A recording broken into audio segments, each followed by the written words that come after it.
আচ্ছা, এই রোজার নেকি কি এ সম্পর্কে একটি হাদিস শোনাই। নবী করিম সাল্লাল্লাহু আলাইহি ওয়াসাল্লাম বললেন যে সালাসুম মিন কুল্লি শাহর, প্রত্যেক মাসে 3টি রোজা রাখো।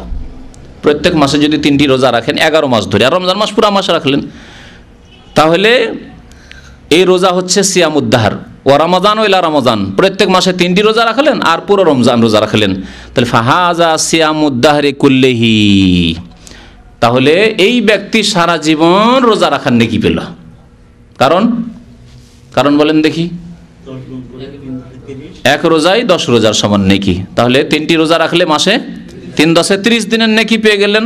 এইভাবে আপনি যেন সারা জীবন রোজা রাখছেন। প্রত্যেক মাসে যদি আপনার ভালো অভ্যাস থাকে, নিয়ম থাকে যে আপনি প্রত্যেক মাসে 3টি করে রোজা রাখছেন, তাহলে সারা জীবন রোজা রাখার আল্লাহর কাছে সওয়াব পেতে থাকবেন।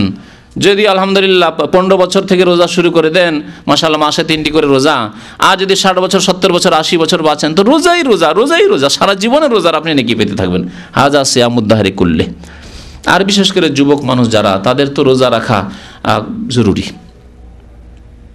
শরীয়তের পক্ষ থেকে জরুরি নয়, কিন্তু আপনাদের জন্য জরুরি। আপনাদের দুনিয়ার ফায়দা রয়েছে, গুনাহ থেকে বাঁচার ফায়দা রয়েছে, এবং নবী করিম সাল্লাল্লাহু আলাইহি সাল্লামের পক্ষ থেকে এই চিকিৎসা দান করা হয়েছে যুবকদেরকে।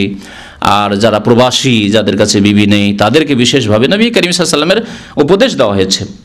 তো নবী করিম সাল্লাল্লাহু তারপরে বলছেন ওয়াসিয়ামে ইয়াউমে আরাফা, আরাফার দিনের রোজা আহতাসিবু আলাল্লাহ, আল্লাহর কাছে আশা রাখি কত গুনাহ মাফ হবে। হ্যাঁ, গত 1 বছরের আর আগামী 1 বছর 2 বছরের গুনাহ মাফ হবে। এর আগে হাদিস শুনিয়েছি আরাফার মৌসুমে। আর তারপরে সিয়ামে ইয়াউমে আশুরা, আশুরার দিনের রোজা আহতাসিবু আলাল্লাহ, আল্লাহর কাছে আশা রাখি আন ইউকাফিরা সানাতাল্লাতী ক্বাবলাহা, গত 1 বছরের গুনাহ মাফ হবে। বড় গুনাহ মাফ হবে না ছোট গুনাহ? ছোট গুনাহ মাফ হবে।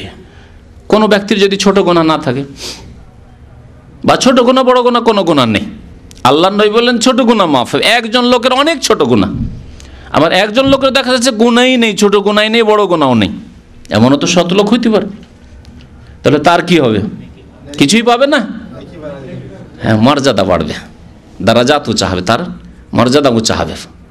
2nd ডিভিশনে জান্নাতি হতো, 1st ডিভিশনে 1st ক্লাস জান্নাতি, জান্নাতুল ফিরদৌস। হ্যাঁ, জান্নাতুল ফিরদৌস। জি। আচ্ছা, আর এক ব্যক্তি আছে বা আরো কিছু লোক এইরকম আছে যাদের ছোট গুনাহ নেই, আছে তো বড় গুনাহ। এক শ্রেণীর লোক বললাম ছোট নেই বড় নাই, তাহলে তার মর্যাদা উঁচা হবে, ঠিক না? নেকি বাড়বে, মর্যাদা উঁচা হবে।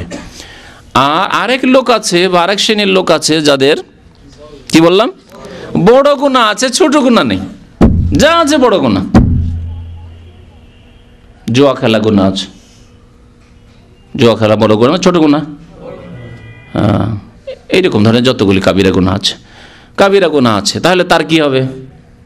আপনারা তো বললেন ছোট গুনাহ মাফ হবে, তাহলে তো বড় গুনাহ মাফ হচ্ছে না। বড় গুনার জন্য তওবা শর্ত রয়েছে আহলে সুন্নাত ওয়াল জামাতের নিকট। তবে এই রোজা রাখার সাথে সাথে আশুরা রোজা রাখলো, আর তার ছোট গুনাহ বড় গুনাহ আছে, আল্লাহর কাছে তার সাথে সাথে যদি তওবাও করে, সংশোধন করে, তো ইনশাআল্লাহ তাআলা এই রোজার মাধ্যমে বড় গুনাহরও আশা রাখা যায় যে মাফ হবে। কারণ বড় গুনাহ যদি মাফ না হয়, থেকেই যায় সেই গুনাহ, কাবিরা গুনাহর শাস্তি, আর তার যদি নেকি বাড়তে থাকে, তাহলে কি কাজ হবে? হ্যাঁ, তো ইনশাআল্লাহ তাআলা বড় গুনাহও মাফ হওয়ার আশা রাখা যায় আল্লাহ পাক রব্বুল আলামিনের কাছে, কিন্তু তার সাথে লাগাইতে হবে যে তওবা করতে হবে, নিজের জীবনে সংশোধন করতে হবে। ভুল হয়েছে সংশোধন করেন। এখন নবী করিম সাল্লাল্লাহু আলাইহি সাল্লামকে জিজ্ঞাসা করা হলো এই আশুরা রোজা সম্পর্কে, ওয়াসাইলা আন সিয়ামি ইয়াউমি আশুরা ফাকাল ইউকাফিরু সানাতাল মাদিয়া, গত বছরের গুনাহ মাফ হবে, গত বছরের গুনাহ মাফ হবে। তো এই ছিল আশুরা সম্পর্কে বেশ কিছু কথা যা করণীয়, করতে হবে।